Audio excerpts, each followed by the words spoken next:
Hello दोस्तों, कैसे हैं आप। आई होप कि आप अच्छे होंगे। दोस्त, हम लोग क्या पढ़ रहे हैं। हम लोग जो है क्लास 12th का अकाउंट सब्जेक्ट पढ़ रहे हैं और इसके अंदर हम लोग अकाउंटिंग रेशियो चैप्टर को पढ़ रहे हैं, जिससे ना हम लोग रेशियो एनालिसिस के नाम से भी जानते हैं। अकाउंटिंग रेशियो में ना दो शब्द है यानी टू वर्ड्स है। पहला है अकाउंटिंग और दूसरा रेशियो। अकाउंटिंग का मतलब क्या होता है। अकाउंटिंग का मतलब होता है लेखांकन करना, लिखा पढ़ी करना, जो हम पिछले कई महीनों से, कई सालों से, कई अरसों से करते हुए आ रहे हैं। और रेशियो का मतलब क्या होता है। रेशियो का मतलब होता है अनुपात। हिंदी में अनुपात कहते हैं, मतलब भिन्न, मतलब अंग्रेजी में कहे तो फ्रैक्शन, यानी जिसे न्यूमरेटर और डिनोमिनेटर के रूप में हम लिख सकते हैं, उसे हम क्या कहते हैं, रेशियो कहते हैं, अनुपात कहते हैं। यानी अभी तक हम लोग जितना भी लिखा पढ़ी के काम किए हैं बुक्स के अंदर, उन सभी को फॉर्मूला के आधार पे रेशियो में बदलना। रेशियो मतलब प्योर में, परसेंटेज में, टाइम्स में बदलना क्या कहलाता है, अकाउंटिंग रेशियो कहलाता है। ठीक है। अकाउंटिंग रेशियो कितने प्रकार के होता है, बताइए बताइए, बोलिए। अकाउंटिंग रेशियो कितने प्रकार के होता है। अकाउंटिंग रेशियो 4 प्रकार के होता है। बाबू बोल के पढ़िए ना, जितना बोलोगे ना उतना आपका मुंह खुलेगा, आप और जो है ना मतलब अच्छा फील करोगे। There are 4 types of accounting ratio. Accounting ratio कितने प्रकार के होता है, 4 प्रकार के होता है। पहला कौन सा है, नाम बताइए, लिक्विडिटी रेशियो, जिसे हम शॉर्ट टर्म सोल्वेंसी के नाम से भी जानते हैं। दूसरा बताइए, चलिए चलिए दूसरा बताइए, चलिए क्विक क्विक जल्दी बताइए। दूसरा का क्या नाम है, सोल्वेंसी रेशियो, जिसे ना हम लॉन्ग टर्म सोल्वेंसी के नाम से भी जानते हैं। और तीसरा का क्या नाम है, एक्टिविटी रेशियो। एक्टिविटी रेशियो को और किस किस नाम से जानते हैं, मतलब और किस नाम से पुकारते हैं। एक्टिविटी रेशियो को टर्नओवर रेशियो के नाम से भी जानते हैं, परफॉर्मेंस रेशियो के भी नाम से जानते हैं एक्टिविटी रेशियो को। तो ये 3 रेशियो जो है ना हम लोग बढ़िया से पढ़ भी चुके हैं। इसके अंदर जितना भी रेशियो है उसको भी कवर किए हैं। बाबू यदि आप वो वीडियो नहीं देखे हैं ना, इन तीनों liquidity ratio, solvency ratio, activity turnover या परफॉर्मेंस रेशियो के बारे में यदि आप नहीं पढ़े हैं, तो मेरा आपसे अपील है, रिक्वेस्ट है कि बाबू आप एक बार जरूर वो वीडियो देखिए। क्या जरूरत है, मतलब लगातार पढ़िए ना, जब हम पढ़ा रहे हैं तो कंटिन्यू करते चलिए। ठीक है। आज हम लोगों ने अकाउंटिंग रेशियो के अंदर लास्ट रेशियो के बारे में पढ़ेंगे। लास्ट रेशियो क्या नाम है, प्रॉफिटेबिलिटी रेशियो। और प्रॉफिटेबिलिटी रेशियो का इसका कोई उपनाम नहीं है, इसका कोई दूसरा नाम नहीं है, इसका कोई तीसरा नाम नहीं है, बस सिंगल नाम है प्रॉफिटेबिलिटी रेशियो। अच्छा, कंपनी जब प्रॉफिटेबिलिटी रेशियो बनाती है तो उससे क्या पता चलता है, मतलब प्रॉफिटेबिलिटी रेशियो बनाने से क्या पता चलता है। प्रॉफिटेबिलिटी रेशियो बनाने से ये होता है ना कि कंपनी के पता चल जाता है कि कंपनी कितना मुनाफा कमा रही है। प्रॉफिटेबिलिटी यानी इससे पता चलता है कि कंपनी कितना मुनाफा कमा रही, इसलिए प्रॉफिटेबिलिटी रेशियो बनाया जाता है। और प्रॉफिटेबिलिटी रेशियो को हमेशा परसेंटेज में शो करते हैं।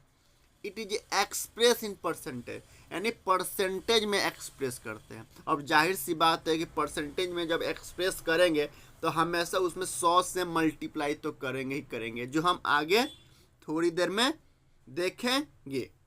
ठीक है। और प्रॉफिटेबिलिटी रेशियो के अंदर ये 5 रेशियो के बारे में हम लोग पढ़ेंगे। पहला ग्रॉस प्रॉफिट रेशियो, जो बहुत ही इजी है, जो हम पीछे ही पढ़े हैं और आज पूरा डिटेल में पढ़ेंगे। Gross profit ratio, operating ratio, operating profit ratio, net profit ratio. वैसे तो ग्रॉस प्रॉफिट के बाद नेट प्रॉफिट होना चाहिए, लेकिन हमने इसमें सीरियल नंबर सजाने में लग रहा है गलती कर दी है, कोई दिक्कत नहीं। नेट प्रॉफिट रेशियो हम लोग आगे पढ़ेंगे, ग्रॉस प्रॉफिट रेशियो के बाद नेट प्रॉफिट रेशियो पढ़ लेंगे। ठीक है। और लास्ट रिटर्न ऑन इन्वेस्टमेंट, जिसे हम शॉर्ट में ROI कहते हैं, और रिटर्न ऑन इन्वेस्टमेंट को रिटर्न ऑन कैपिटल एम्प्लॉयड के भी नाम से जानते हैं। तो ये रेशियो पढ़ेंगे, यानी प्रॉफिटेबिलिटी रेशियो के अंदर 5 रेशियो के बारे में पढ़ना है। कौन कौन से, एक तो GP है, GPR, gross profit ratio, OR operating ratio, OPR operating profit ratio, NPR net profit ratio और ROI रिटर्न ऑन इन्वेस्टमेंट, जिसका दूसरा नाम क्या है, रिटर्न ऑन कैपिटल एम्प्लॉयड। तो आप इसे कह सकते हैं ROCE, रोसी रोजी रोजी नहीं रोसी है, रिटर्न ऑन कैपिटल एम्प्लॉयड। तो चलिए एक एक करके देखते हैं और विस्तार से समझते हुए आगे बढ़ते हैं। अगर क्वेश्चन में कहे कि भैया ग्रॉस प्रॉफिट रेशियो निकालिए, पहला ग्रॉस प्रॉफिटेबिलिटी रेशियो के पार्ट है सब, प्रॉफिटेबिलिटी रेशियो के अंदर ही आता है सब। तो ग्रॉस प्रॉफिट रेशियो बोले निकालने के लिए अगर क्वेश्चन कहे कि बाबू ग्रॉस प्रॉफिट रेशियो निकालिए, तो इसका फॉर्मूला क्या होता है, इसका फॉर्मूला होता है ग्रॉस प्रॉफिट बट्टा नेट सेल। और नेट सेल को और किस नाम से जानते हैं, चलिए चलिए बोलिए बोलिए बोलिए बोलिए बोलिए, रेवेन्यू फ्रॉम ऑपरेशन। और चूंकि ये परसेंटेज में एक्सप्रेस करते हैं तब मल्टीप्लाई 100 करेंगे तब तो परसेंटेज में आएगा। और मैं अब आपसे पूछ रहा हूँ, आप पहले पढ़े हैं ना, ट्रेडिंग अकाउंट पढ़े हैं, प्रॉफिट एंड लॉस अकाउंट पढ़े हैं, फाइनल अकाउंट मतलब फाइनल अकाउंट के अंदर ट्रेडिंग अकाउंट कैसे बनाते हैं, प्रॉफिट P&L अकाउंट कैसे बनाते हैं, बैलेंस शीट कैसे बनाते हैं, ये सब तो पढ़े ही हैं। नहीं पढ़े हैं तो पिटाई खाओगे बाबू, डंडा मारेंगे। अब आप ना, आपके ऊपर ना मुझे गुस्सा आ रहा है ना, तो होली आ ही रहा है, लाल लाल कर देंगे आपको सटाई से मार मार के, ठीक है। हाँ, तो ग्रॉस प्रॉफिट कैसे निकालते हैं, तो जब हम ट्रेडिंग अकाउंट बनाते हैं ना, तो ट्रेडिंग अकाउंट में जब इनकम ज़्यादा होता है, मतलब क्रेडिट साइड ज़्यादा होता है और एक्सपेंसेस यानी डेबिट साइड कम होता है, तो डेबिट साइड में क्या लिखते हैं, टू ग्रॉस प्रॉफिट, तो वो वाले अमाउंट को ग्रॉस प्रॉफिट लिख रखेंगे। और नीचे ट्रेडिंग अकाउंट के क्रेडिट साइड में हम लिखते हैं पूरे साल में जितना हम सेल करते हैं उसको हम नेट सेल यहाँ पर लिख देंगे और 100 से मल्टीप्लाई कर देंगे तो हमारा GPR निकल जाएगा, ग्रॉस प्रॉफिट निकल जाएगा। तो ग्रॉस प्रॉफिट रेशियो निकालने के लिए क्या है, ग्रॉस प्रॉफिट बट्टा नेट सेल मल्टीप्लाई 100। अच्छा, ग्रॉस प्रॉफिट कैसे निकालते हैं, ग्रॉस प्रॉफिट का क्या तरीका है, तो जो नेट सेल है ना, नेट सेल को हम क्या बोलते हैं, रेवेन्यू फ्रॉम ऑपरेशन, और माइनस कर देंगे उसमें से कॉस्ट ऑफ गुड्स सोल्ड को, तो हमारा क्या निकल जाएगा, ग्रॉस प्रॉफिट भी निकल जाएगा। और ग्रॉस प्रॉफिट में जितना मतलब रेशियो जितना हायर आएगा ना, हायर रेशियो जितना भी मतलब ऊंचा आएगा, 10%, 15%, 20%, 50% आएगा ना, तो हायर रेशियो को बेटर माना जाता है। बेटर मतलब सुपरलेटिव डिग्री हो गया, गुड, बेटर, बेस्ट। तो ये डिग्री जब हम पढ़ते हैं टेंस में, मतलब ग्रामर में, तो डिग्री पढ़ते हैं तो वहाँ पे हायर मतलब बेटर, बेस्ट, बेटर का मतलब क्या है, सबसे अच्छा तो हायर रेशियो को बेटर माना जाता है, ठीक है। तो ग्रॉस प्रॉफिट रेशियो देख लिए, अब चलिए नेट प्रॉफिट रेशियो देखते हैं। पेज पलटे पलटे, टन टन, और पलट दिए, और देखो देखो देखो देखो पलट गया। दूसरा है नेट प्रॉफिट रेशियो। अब नेट प्रॉफिट कैसे निकालते हैं, NPR कैसे निकालते हैं, तो नेट प्रॉफिट को ऊपर रखेंगे आफ्टर टैक्स, यानी आफ्टर टैक्स जो टैक्स होता है ना, जो हम गवर्नमेंट को पे करते हैं, उसको भी माइनस करने के बाद जो प्योर नेट प्रॉफिट आएगा, नेट प्रॉफिट आफ्टर टैक्स बट्टा नेट सेल। देखिए ग्रॉस प्रॉफिट और नेट प्रॉफिट रेशियो जो है ना, हमेशा सेल पे ही निकलता है। तो नीचे हमेशा डिनोमिनेटर के में हमेशा सेल रहेगा, नेट सेल, और ऊपर जो है NPR रहेगा, नेट प्रॉफिट रहेगा आफ्टर टैक्स, और 100 से मल्टीप्लाई कर देंगे तो हमारा क्या निकल जाएगा, नेट प्रॉफिट रेशियो निकल जाएगा। अच्छा, नेट प्रॉफिट आफ्टर टैक्स का मतलब क्या होता है, नेट प्रॉफिट अच्छा नेट प्रॉफिट कहाँ होता है, जब हम ट्रेडिंग अकाउंट बनाते हैं उसके बाद P&L अकाउंट बनाते हैं ना, तो P&L अकाउंट में क्या होता है, डेबिट साइड में जितना भी इनडायरेक्ट एक्सपेंसेज होता है वो लिखते हैं, और इनडायरेक्ट एक्सपेंसेज जो होता है वो ऑपरेटिंग एक्सपेंसेज और नॉन ऑपरेटिंग एक्सपेंसेज को मिला के इनडायरेक्ट एक्सपेंसेज होता है। और जितने भी इनडायरेक्ट इनकम होता है वो प्रॉफिट एंड लॉस अकाउंट के क्रेडिट साइड में लिखते हैं। तो हम जो ग्रॉस प्रॉफिट है ना, अगर ग्रॉस प्रॉफिट प्लस कर देंगे और इनडायरेक्ट इनकम, मतलब नेट प्रॉफिट आफ्टर टैक्स का मतलब कैसे निकालेंगे, तो जो ग्रॉस प्रॉफिट है ना, जो ट्रेडिंग अकाउंट में मिल जाएगा वो ले लीजिए, उसमें प्लस कर दीजिए जितना भी इनडायरेक्ट इनकम है, यानी प्रॉफिट एंड लॉस अकाउंट के क्रेडिट साइड में जितना भी आ रहा है ना क्रेडिट साइड में सबको जोड़ दीजिए, और ये प्रॉफिट एंड लॉस अकाउंट के डेबिट साइड में जितना भी खर्चा है वो सबको इनडायरेक्ट एक्सपेंसेज बोलते हैं, तो सबको माइनस कर दीजिए, तब हमारा नेट प्रॉफिट आफ्टर टैक्स निकल जाएगा। नेट प्रॉफिट आफ्टर टैक्स का मतलब क्या होता है, ग्रॉस प्रॉफिट प्लस, मतलब नेट प्रॉफिट आफ्टर टैक्स बराबर क्या, gross profit plus indirect income, जिसे हम अदर इनकम ही बोलते हैं, और माइनस कर दीजिए इनडायरेक्ट एक्सपेंसेज को, तो हमारा नेट प्रॉफिट आफ्टर टैक्स निकल जाएगा। या दूसरा तरीका है कि revenue from operation, revenue from operation को हम नेट सेल ही बोलते हैं, उसमें से cost of goods sold minus कर दीजिए, तो जब नेट सेल में से कॉस्ट ऑफ COGS यानी cost of good sold minus करोगे तो क्या आ जाएगा, आपका ग्रॉस प्रॉफिट आ जाएगा। उसमें से ऑपरेटिंग एक्सपेंसेज और नॉन ऑपरेटिंग एक्सपेंसेज इन दोनों को मिला के इनडायरेक्ट एक्सपेंसेज होता है, तो दोनों को माइनस कर दीजिए। और इनडायरेक्ट इनकम जैसे नॉन ऑपरेटिंग इनकम होता है ना, एक ऑपरेटिंग इनकम होता है, एक नॉन ऑपरेटिंग इनकम होता है। तो नॉन ऑपरेटिंग इनकम को जोड़ दीजिए और टैक्स को माइनस कर दीजिए, तब भी हमारा नेट प्रॉफिट आफ्टर टैक्स निकल जाएगा। अगर आपको लग रहा है घबराहट सा महसूस हो रहा है ना कि भाई क्या क्या है सर, कितना फॉर्मूला टेढ़ा मेरा है, कुछ टेढ़ा मेरा नहीं है। अभी हम आपको पढ़ा रहे हैं ना, जब आपको प्रैक्टिकल क्वेश्चन कराएंगे, मतलब फॉर्मूला के आधार पर जब हम क्वेश्चन करेंगे और आप जब रिवाइज करोगे ना, तो भाई सच्ची बता रहा हूँ मज़ा आएगा। कुछ नहीं है, फॉर्मूला है। जैसे जैसे क्वेश्चन कहेगा हम क्वेश्चन के हिसाब से बैठाते जाएंगे, अब आराम से निकल जाएगा। मतलब इतना अच्छा चैप्टर है ना कि आप गदगद हो जाओगे, अंदर से फूले नहीं समाओगे, ठीक है। और इसका भी हायर रेशियो, अगर अच्छा रेशियो आता है ना, मतलब ज़्यादा आता है तो बेटर माना जाता है, ठीक है। तीसरा ऑपरेटिंग रेशियो कैसे निकालते हैं, और क्वेश्चन क्या है कि भाई ऑपरेटिंग रेशियो निकालिए, ये सब प्रॉफिटेबिलिटी रेशियो के अंदर ही पढ़ रहे हैं, और प्रॉफिटेबिलिटी रेशियो को हमेशा परसेंटेज में शो करते हैं। तो कहे कि ऑपरेटिंग रेशियो निकालिए, तो न्यूमरेटर में ऊपर वाले में हम क्या रखेंगे, ऑपरेटिंग कॉस्ट रखेंगे। अब ऑपरेटिंग कॉस्ट कैसे निकालते हैं अभी थोड़ी देर में हम समझ लेंगे। और नीचे रेवेन्यू फ्रॉम ऑपरेशन यानी नेट सेल को डिनोमिनेटर की जगह पर रखेंगे और 100 से मल्टीप्लाई कर देंगे तो हमारा ऑपरेटिंग रेशियो निकल जाएगा। हाँ, अब रही ऑपरेटिंग कॉस्ट, तो ऑपरेटिंग कॉस्ट ए रहा। ऑपरेटिंग कॉस्ट बराबर क्या होता है, ऑपरेटिंग कॉस्ट बराबर होता है कॉस्ट ऑफ गुड्स सोल्ड। जो हमारा COGS है ना, उसमें हम क्या करेंगे, जब ऑपरेटिंग एक्सपेंसेज को जोड़ देंगे ना, तो हमारा ऑपरेटिंग कॉस्ट निकल जाएगा। यानी बिजनेस को ऑपरेट करने में कितना ऑपरेटिंग कॉस्ट आ रहा है, मतलब बिजनेस को चलाने में कितना खर्चा आ रहा है, उसे हम ऑपरेटिंग कॉस्ट बोलते हैं। तो कॉस्ट ऑफ गुड्स सोल्ड भाई ओपनिंग स्टॉक होगा, परचेज होगा, डायरेक्ट एक्सपेंसेज होगा, माइनस क्लोजिंग स्टॉक, तो कॉस्ट ऑफ गुड्स सोल्ड निकल गया। और ऑपरेटिंग एक्सपेंसेज क्या होता है, तो वे सभी ऑपरेटिंग का मतलब होता है ऑपरेट करने में, मतलब बिजनेस को चलाने में जो जेन्युइन खर्चा होता है। ऑपरेटिंग एक्सपेंसेस क्या होता है, वे सभी खर्चे जो बिजनेस को चलाने में होना ही होना है, यानी 100% होना ही होना है, उस खर्चे को बोलते हैं ऑपरेटिंग एक्सपेंसेस। जैसे मान लीजिए कोई व्यक्ति अगर बिजनेस किया है, तो भाई कुछ नहीं तो भाई बिजली बिल तो देगा, तो उसका क्या है, ये ऑपरेटिंग एक्सपेंसेस है। मान लीजिए एक व्यक्ति है, बिजनेस किया, उसने एक एम्प्लॉय रखा, आप ही को रख लिया कि भाई आप ना मेरा बुक्स ऑफ अकाउंट मेंटेन करिए, तो आपको सैलरी देगा, तो ये भी क्या है, बिजनेस को ऑपरेट करने में खर्चा हो रहा है। तो ऐसे खर्चे को बोलते हैं ऑपरेटिंग एक्सपेंसेस। देखिए हम ऑपरेटिंग एक्सपेंसेस का डेफिनेशन भी लिखे हैं, जो खर्चे बिजनेस को चलाए रखने के लिए होते हैं उन्हें हम ऑपरेटिंग एक्सपेंसेस कहते हैं। एक बार और पढ़िए, जो खर्चे यानी जो एक्सपेंसेस बिजनेस को चलाए रखने के लिए होते हैं उन्हें हम ऑपरेटिंग एक्सपेंसेस कहते हैं। चलिए देखिए एग्जांपल्स में देख लीजिए, जैसे सैलरी हो गया, वेजेज हो गया, रेंट हो गया, इलेक्ट्रिसिटी हो गया, वाटर हो गया, इंटरनेट हो गया, एडवर्टाइजमेंट हो गया, ऑफिस एक्सपेंसेज हो गया, कैरेज आउटवर्ड हो गया, रिपेयर एक्सपेंसेज हो गया, इंश्योरेंस प्रीमियम हो गया, स्टेशनरी एक्सपेंसेज हो गया। ये सब क्या है, बिजनेस को चलाने में खर्चा होता ही है। अब जैसे आप पढ़ रहे हो तो बाबू आपके पढ़ाई में तो पेन का खर्चा है, कलम का खर्चा है, किताब का खर्चा है, कॉपी का खर्चा है, तो भाई ये तो होना ही होना है ना। जो कोई बच्चा पढ़ेगा तो खर्चा तय है। उसी तरह बिजनेस को ऑपरेट करने में, बिजनेस को चलाने में जो खर्चे होते हैं उसे हम ऑपरेटिंग एक्सपेंसेस बोलते हैं।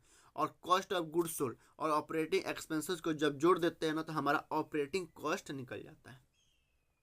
और नोट पढ़ लीजिए कि ऑपरेटिंग एक्सपेंसेस को कभी भी कॉस्ट ऑफ गुड्स सोल्ड करने शामिल नहीं करते। कैसे शामिल कर दीजिएगा, कॉस्ट ऑफ गुड्स सोल्ड तो एक अलग चीज़ हो गया, opening stock plus purchase plus direct expense minus closing stock, ये हो गया आपका कॉस्ट हो गया। और कॉस्ट ऑफ गुड्स सोल्ड में कभी भी ऑपरेटिंग एक्सपेंसेस हमेशा प्रॉफिट एंड लॉस अकाउंट में आता है, डेबिट साइड में, तो उसमें कभी भी शामिल नहीं करते, यानी कॉस्ट ऑफ गुड्स सोल्ड में कभी भी शामिल नहीं करते हैं। और दूसरा, ऑपरेटिंग एक्सपेंसेस को हमेशा प्रॉफिट एंड लॉस अकाउंट के डेबिट साइड में दिखाते हैं। और ऑपरेटिंग रेशियो जो है ना, अगर लोअर आए ना, मतलब कम आए ना, तो अच्छा माना जाता है। भाई जितना खर्चा कम आएगा उतना ही अच्छा है, तो lower the ratio better it is, मतलब लोअर रेशियो आता है ना तो बेटर माना जाता है। भाई ऑपरेटिंग है, ऑपरेटिंग कॉस्ट है, तो जितना खर्चा कम आएगा उतना ही अच्छा माना जाएगा, तो lower the ratio better it is. समझ में आ रहा है ना बाबू, ध्यान से पढ़ोगे ना, बहुत ही मज़ा में बहुत ही अच्छा लगेगा आपको, बहुत मज़ा आएगा। बस आराम से पढ़ो, पेशेंस रखो, धैर्य से पढ़ते चलो। ऑपरेटिंग रेशियो देख लिए, ऑपरेटिंग रेशियो बराबर क्या होता है, ऑपरेटिंग कॉस्ट बट्टा रेवेन्यू फ्रॉम ऑपरेशन, अब मल्टीप्लाई कर देते हैं 100। अब आगे ऑपरेटिंग प्रॉफिट रेशियो कैसे निकालेंगे, और क्वेश्चन कहेगा प्रॉफिटेबिलिटी रेशियो के अंदर कह दे कि ऑपरेटिंग प्रॉफिट रेशियो निकालिए, तो कैसे निकालेंगे, ऊपर लिखेंगे ऑपरेटिंग प्रॉफिट को, और ऑपरेटिंग प्रॉफिट कैसे आता है अभी थोड़ी देर में हम समझ लेंगे, टेंशन लेने की जरूरत थोड़ा भी नहीं है, ठीक है। और बट्टा करेंगे, यानी न्यूमरेटर में लिखेंगे ऑपरेटिंग प्रॉफिट को और डिनोमिनेटर में लिखेंगे रेवेन्यू फ्रॉम ऑपरेशन या नेट सेल को। अब मल्टीप्लाई करेंगे 100 से ना, तो हमारा क्या निकल जाएगा, ऑपरेटिंग प्रॉफिट रेशियो निकल जाएगा, यानी ओपीआर निकल जाएगा। और ऑपरेटिंग प्रॉफिट कैसे निकालते हैं, तो जो नेट प्रॉफिट है ना बिफोर टैक्स, यानी टैक्स पे करने से पहले नेट प्रॉफिट लेना है। नेट प्रॉफिट कहाँ आएगा, जब हम प्रॉफिट एंड लॉस अकाउंट बनाते हैं ना, तो जब एक्सपेंसेस कम होता है और इनकम ज़्यादा होता है, तो एक्सपेंसेस साइड में हम क्या लिखते हैं, टू नेट प्रॉफिट लिखते हैं। तो सभी खर्चे को माइनस करेंगे, जितने भी इनडायरेक्ट एक्सपेंसेस है सभी को माइनस करेंगे, लेकिन टैक्स को माइनस नहीं करेंगे। तो नेट प्रॉफिट बिफोर टैक्स, और उसमें जोड़ देंगे नॉन ऑपरेटिंग एक्सपेंसेज। अब नॉन ऑपरेटिंग एक्सपेंसेज क्या होता है अभी थोड़ी देर में हम समझ लेंगे, पेशेंस रखिए, ठीक है। तो नेट प्रॉफिट बिफोर टैक्स, उसमें जोड़ेंगे हम नॉन ऑपरेटिंग एक्सपेंसेज को और माइनस करेंगे, जब नॉन ऑपरेटिंग इनकम को माइनस कर देंगे तो हमारा ऑपरेटिंग प्रॉफिट निकल जाएगा।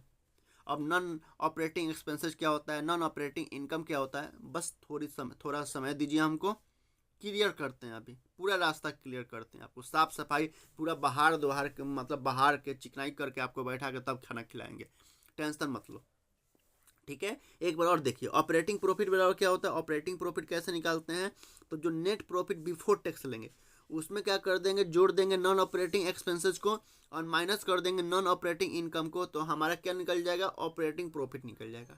या दूसरा तरीका है, जो ग्रॉस प्रॉफिट है ना, ग्रॉस प्रॉफिट में ऑपरेटिंग इनकम को जोड़ देंगे और ऑपरेटिंग एक्सपेंसेस को माइनस कर देंगे, तो हमारा ग्रॉस प्रॉफिट निकल जाएगा।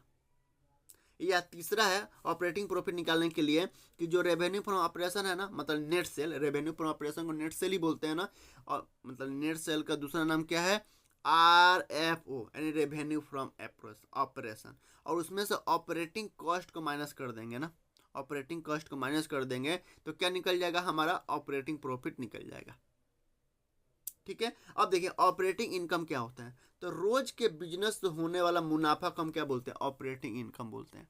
मतलब मान लीजिए आपने बिजनेस किए और रोज कोई सामान, मतलब रोज के होने वाले बिजनेस से जो पैसा आता है ना, मतलब पढ़िए ना ऑपरेटिंग इनकम क्या लिखे हैं, रोज के बिजनेस से होने वाला मुनाफा को हम क्या बोलते हैं, ऑपरेटिंग इनकम बोलते हैं। एक बार और पढ़िए, ऑपरेटिंग इनकम किसे बोलते हैं, तो रोज के बिजनेस से होने वाला मुनाफा को ऑपरेटिंग इनकम बोलते हैं। जैसे एग्जांपल से समझिए, जैसे रेलवे है, रेल डिपार्टमेंट, तो रेलवे क्या करता है, डेली वो खाना खिलाता है, लोगों को खाना खिलाता है, तो उसके पास उससे इनकम आ रहा है। डेली वो टिकट बेच रहा है तो उसका मेन इनकम वही है, तो उसका उस डेली उसी से पैसा कमा रहा है, तो उससे बोलते हैं हम ऑपरेटिंग इनकम। जैसे मान लीजिए कोई व्यक्ति बिजनेस किया, तो बिजनेस कर रहा है, जैसे मान लीजिए कोई व्यक्ति किराना दुकान किया है, तो रोज आलू बेच रहा है, चिप्स बेच रहा है, साबुन बेच रहा है, सरफ बेच रहा है, तो सेल को ना, सेल हमारा ऑपरेटिंग इनकम होता है, सेल हो गया। या मान लीजिए कोई मैन्युफैक्चरिंग कर रहा है और कोई चीज़ मतलब बच गया, कोई चीज़ बच गया, स्क्रैप वैल्यू बच रहा है, तो उसको बेच के जो पैसा कमा रहा है उसको हम क्या बोलते हैं, वो भी हमारा ऑपरेटिंग इनकम में आ जाएगा। यदि व्यवसाय से संबंधित हो, कमीशन, मान लीजिए आपको कोई किसी तरह का कमीशन मिल गया जो व्यवसाय से संबंधित है, मान लीजिए कोई व्यक्ति कमीशन लेके ही कोई काम कराता है, आपसे कमीशन ले लिया और आपका तब काम कराता है, तो उसका मेन इनकम वही हो गया, तो उसके लिए वही ऑपरेटिंग इनकम हो गया। हाँ, अब हम नोट में कुछ लिखें, उसको एक बार ध्यान से पढ़िए, धान दीजिए यहाँ पे, सोना मंसूरी, बासमती, अब्दुल, जो भी आपके पास धान है ना, घर में बेड़ी में रखा है ना, बेड़ी में उसको निकालिए और हमको दीजिए। इसको ध्यान से पढ़िए कि interest received, dividend received, profit on sale of fix asset, non operating income, ये सब जो है ना ऑपरेटिंग इनकम में शामिल नहीं होते हैं। ये सब क्या है, नॉन ऑपरेटिंग इनकम है। ऑपरेटिंग इनकम का सीधे सिंपल सा मतलब है कि रोज के बिजनेस से होने वाले इनकम को हम ऑपरेटिंग इनकम कहते हैं। रोज, अब देखिए कौन कौन, जैसे मान लीजिए कोई कपड़ा का दुकान किया है, तो रोज कपड़ा बेच रहा होगा और उससे वो पैसा ले रहा होगा, तो उसका वो ऑपरेटिंग इनकम है। लेकिन मान लीजिए कभी उसको बैंक में पैसा जमा कराया था और उसको इंटरेस्ट रिसीव हो गया, तो कभी इंटरेस्ट रिसीव हो गया या शेयर मार्केट में पैसा इन्वेस्ट किया और उससे पैसा मिल गया, उसको डिविडेंड मिल गया, तो वो रोज का उसका बिजनेस नहीं है, वो रोज का उसका बिजनेस नहीं है, उसे अचानक पैसा इनकम हो गया, तो ये हो गया नॉन ऑपरेटिंग इनकम। अच्छा, नॉन ऑपरेटिंग एक्सपेंसेस क्या होता है? ऑपरेटिंग एक्सपेंसेस तो आप जानते हैं, मतलब बिजनेस को ऑपरेट करने में जो होना ही होना है उसको हम बोलते हैं ऑपरेटिंग एक्सपेंसेस। अच्छा, नॉन ऑपरेटिंग एक्सपेंसेस क्या होता है? तो वे खर्चे जो व्यापार के दैनिक या मुख्य संचालन से उत्पन्न नहीं होते हैं उसे हम बोलते हैं नॉन ऑपरेटिंग। मतलब पहले ही लगा है नॉन ऑपरेटिंग, यानी बिजनेस को ऑपरेट करने में जरूरी नहीं है खर्चा हो, फिर भी हो जाता है, तो इसको बोलते हैं नॉन ऑपरेटिंग एक्सपेंसेस। ठीक है, पढ़ लीजिए। अब क्या क्या है एग्जाम्पल में, loss on sale of fix share, penalty दे दिए, फाइन लग गया, डोनेशन दे दिया किसी को, लॉस बाय फायर, चोरी हो गया, आग लग गई, प्रीलिमिनरी एक्सपेंसेज है, interest paid on long term borrowing, dividend paid या चैरिटी गिवन, ये सब क्या है? ये नॉन ऑपरेटिंग एक्सपेंसेज है। और नॉन ऑपरेटिंग एक्सपेंसेज को हमेशा प्रॉफिट एंड लॉस अकाउंट के डेबिट साइड में दिखाते हैं। इतना समझ में आया? ठीक है, पक्का? आगे बढ़े, चलिए पेज पलटते हैं। टन टन। हाँ, एक है नॉन ऑपरेटिंग इनकम। चलिए नॉन ऑपरेटिंग इनकम को देख लेते हैं। नॉन ऑपरेटिंग इनकम क्या है? तो जो इनकम कंपनी के मुख्य या नियमित व्यवसाय से नहीं आती है उसे हम नॉन ऑपरेटिंग इनकम कहते हैं। यानी यह कभी कभार यह सहायक रूप से होती है, जैसे profit on sale of asset, interest receive हो गया, डिविडेंड या profit on investment receive, commission मिल गया, रेंट रिसीव हो गया, या गेन ऑन फॉरेन एक्सचेंज का पैसा था, उस मान लीजिए कोई व्यक्ति आया फॉरेन कंट्री से और आपको दे दिया, भैया ये फॉरेन कंट्री पैसा ले लीजिए, अब मुझे अपना इंडिया का पैसा दे दीजिए, आपने उससे 20-50 रुपया कमा लिया, तो ये आपका मेन इनकम नहीं है, लेकिन हो गया, इसे हम बोलते हैं non operating income. Insurance claim receive, ये सब क्या है? नॉन ऑपरेटिंग इनकम है। मतलब बिजनेस को ऑपरेट करने में नहीं हो रहा है इनकम, मतलब नॉन, कभी कभार हो गया, नॉन ऑपरेटिंग इनकम है। और ऑपरेटिंग प्रॉफिट रेशियो अगर हायर आता है ना, हायर द रेशियो जो है ना बेटर माना जाता है, और ऑपरेटिंग रेशियो जो होता है ना, ये लोअर रेशियो जो है बेटर माना जाता है। और ऑपरेटिंग प्रॉफिट रेशियो अगर हायर आता है, परसेंटेज में अगर हायर आता है, 50% आ गया, 70% आ गया, तो बेटर माना जाता है। और एक चीज़ हमेशा भूलें, यहाँ लिखे नहीं भूले, क्या? कि ऑपरेटिंग रेशियो और ऑपरेटिंग प्रॉफिट रेशियो ये दोनों के मिला के ना 100% बराबर होता है। यानी ऑपरेटिंग रेशियो और ऑपरेटिंग प्रॉफिट रेशियो ये दोनों जो है ना 100% के बराबर ही होता है। मतलब अगर अगर अगर अगर अगर मगर नहीं, पानी में रहने वाला मगर नहीं, ऑपरेटिंग रेशियो अगर 75% है तो ऑपरेटिंग प्रॉफिट रेशियो हमेशा 25% ही होगा। यानी इन दोनों के कंबाइन जो है ना 100% के बराबर ही होता है। और लास्ट बच गया प्रॉफिटेबिलिटी रेशियो के अंदर, ये लास्ट रेशियो है, क्या नाम है इसका? रिटर्न ऑन इन्वेस्टमेंट, जिसे हम शॉर्ट में बोलते हैं ROI, या आप कह सकते हैं रिटर्न ऑन कैपिटल एम्प्लॉयड, यानी हम शॉर्ट में बोलते हैं ROC। इसको कैसे निकालते हैं? तो इसका निकालने के लिए बढ़िया तरीका है, कोई दिक्कत नहीं। यहाँ देखिए, अगर क्वेश्चन का है कि रिटर्न ऑन इन्वेस्टमेंट निकालिए यानी ROI निकालिए, या रिटर्न ऑन कैपिटल एम्प्लॉयड यानी ROCE निकालिए, तो कैसे निकालेंगे? इसका न्यूमरेटर में और क्या रखेंगे और डिनोमिनेटर में क्या रखेंगे? देखिए, न्यूमरेटर में क्या रखेंगे?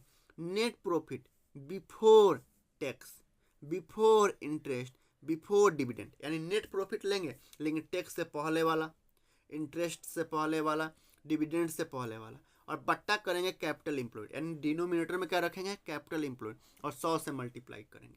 ठीक है, और नेट प्रॉफिट का मतलब क्या है?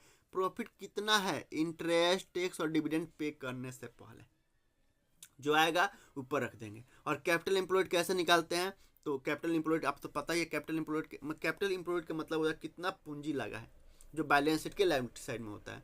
तो नॉन करेंट एसेट में अगर वर्किंग कैपिटल जोड़ देंगे ना, और वर्किंग कैपिटल क्या होता है? Current asset minus current liability, तो नॉन करेंट एसेट में वर्किंग कैपिटल जोड़ देंगे तब भी हमारा कैपिटल एम्प्लॉयड निकल जाएगा। दूसरा, शेयर होल्डर फंड में अगर हम नॉन करेंट लायबिलिटी जोड़ देंगे तब भी हमारा कैपिटल एम्प्लॉयड निकल जाएगा, सॉरी। और तीसरा, अगर टोटल एसेट में अगर हम करेंट लायबिलिटी को जोड़ माइनस कर देंगे, टोटल एसेट में अगर हम करेंट लायबिलिटी को माइनस कर देंगे तभी हमारा करंट कैपिटल एम्प्लॉयड निकल जाएगा। हाँ, ये रिमेंबर पॉइंट है, इसको भूलिएगा मत, एक बार पढ़ लीजिएगा बढ़िया से। पहला, व्हाइल कैलकुलेटिंग कैपिटल एम्प्लॉयड, जब भी हम कैपिटल एम्प्लॉयड निकालेंगे ना तो एक्सक्लूड यानी हटा देंगे क्या, नॉन ट्रेड इन्वेस्टमेंट। अब नॉन ट्रेड इन्वेस्टमेंट क्या होता है मैं बाबू समझा दिया हूँ, अब आप खुद जाके वीडियो देखना, ठीक है। वाइल कैलकुलेटिंग कैपिटल एम्प्लॉयड, जब भी हम कैपिटल एम्प्लॉयड कैलकुलेट करेंगे तो नॉन ट्रेड इन्वेस्टमेंट को हटा देंगे।